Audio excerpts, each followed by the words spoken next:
នៅគ្រានោះព្រះបាទហេរ៉ូតចាប់ផ្ដើមបៀតបៀនសមាជិកខ្លះនៃក្រុមជំនុំ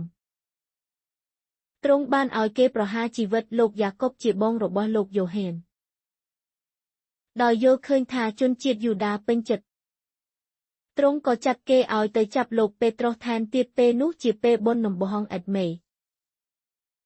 ក្រោយពីបានចាប់លោកពេត្រុសយកទៅឃុំឃាំងរួចហើយស្ដេចក៏បញ្ជាឲ្យទាហាន4ក្រុមយាមលោកក្នុងក្រុមនីមួយមានគ្នា4នាក់ព្រះបាទហេរ៉ូតមានបំណងនឹងកាត់ទោសលោកនៅមុខប្រជាជនក្រោយបុណ្យចម្លង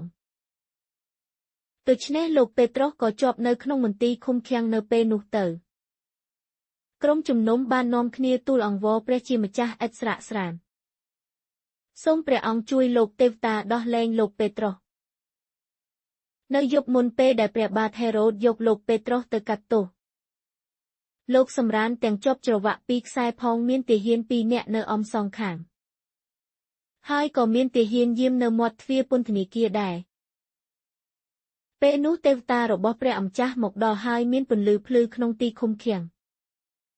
ទេវតាដាស់លោកពេត្រុសដោយកេះលោកពីចំហៀងទាំងពោលថា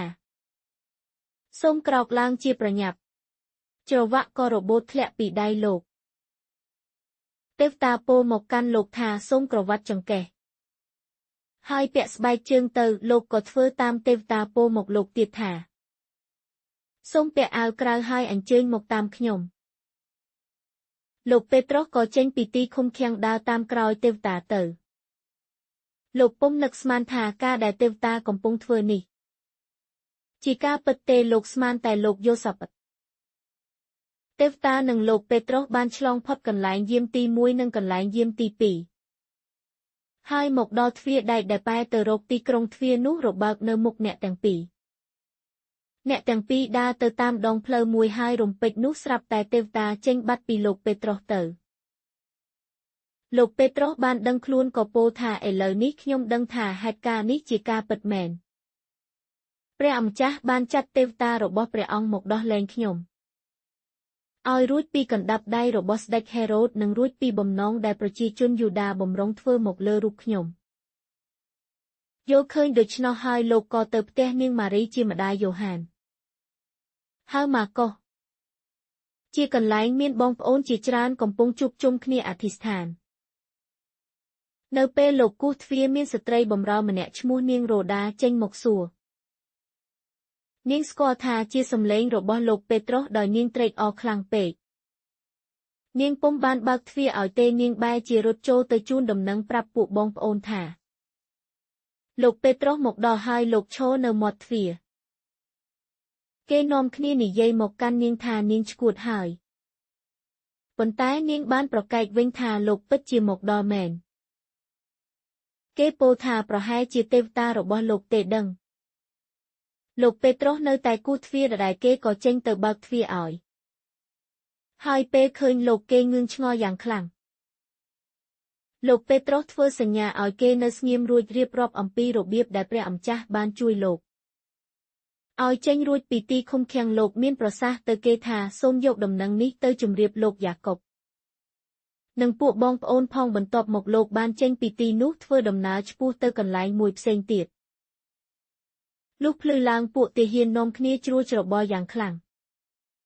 ព្រោះមិនដឹងជាលោកពេត្រុសទៅណាបាត់ព្រះបាទហេរ៉ូតបញ្ជាឲ្យគេរកលោកតែរកមិនឃើញសោះស្ដេចក៏ឲ្យគេកាត់ទោសពួកអ្នកយាមរួចឲ្យគេនាំយកទៅសម្លាប់បន្ទាប់មកស្ដេចយាងចុះពីស្រុកយូដាទៅប្រថាប់នៅក្រុងសេសារ៉ាស្ដេចហេរ៉ូតសោយទីវង្គតព្រះបាទហេរ៉ូតមានទំនាស់ជាមួយអ្នកក្រុងទីរុសនិងអ្នកក្រុងស៊ីដូនអ្នកទាំងនោះបានរួមចិត្តគំនិតគ្នាចូលទៅគាល់ស្ដេចគេបានបញ្ចុះបញ្ចូលលោកបាឡុសតុសជាមហាពលិកឲ្យមកខាងគេហើយទូលសូមសន្តិភាពពីស្ដេចត្បិតស្រុករបស់គេទទួលស្បៀងអាហារពីនគរព្រះបាទហេរ៉ូតលុះដល់ថ្ងៃកំណត់ព្រះបាទហេរ៉ូតទ្រង់គ្រឿងគង់លើបល្ល័ង្កហើយមានព្រះរាជអង្គការឲ្យប្រជាជនស្ដាប់ប្រជាជននាំគ្នាស្រែកឡើងថានេះជាព្រះសូរសៀងរបស់ព្រះមិនមែនសំឡេងរបស់មនុស្សទេរំពេចនោះស្រាប់តែមានទេវតារបស់ព្រះជាម្ចាស់មកប្រហារស្ដេចហេរ៉ូតព្រោះទ្រង់ពុំបានថ្វាយសិរីរុងរឿងទៅព្រះជាម្ចាស់ ស្ដេចត្រូវដង្កូវចុះហើយក៏ផុតដង្ហើមទៅមនុស្សម្នាបានឮព្រះបន្ទូលរបស់ព្រះជាម្ចាស់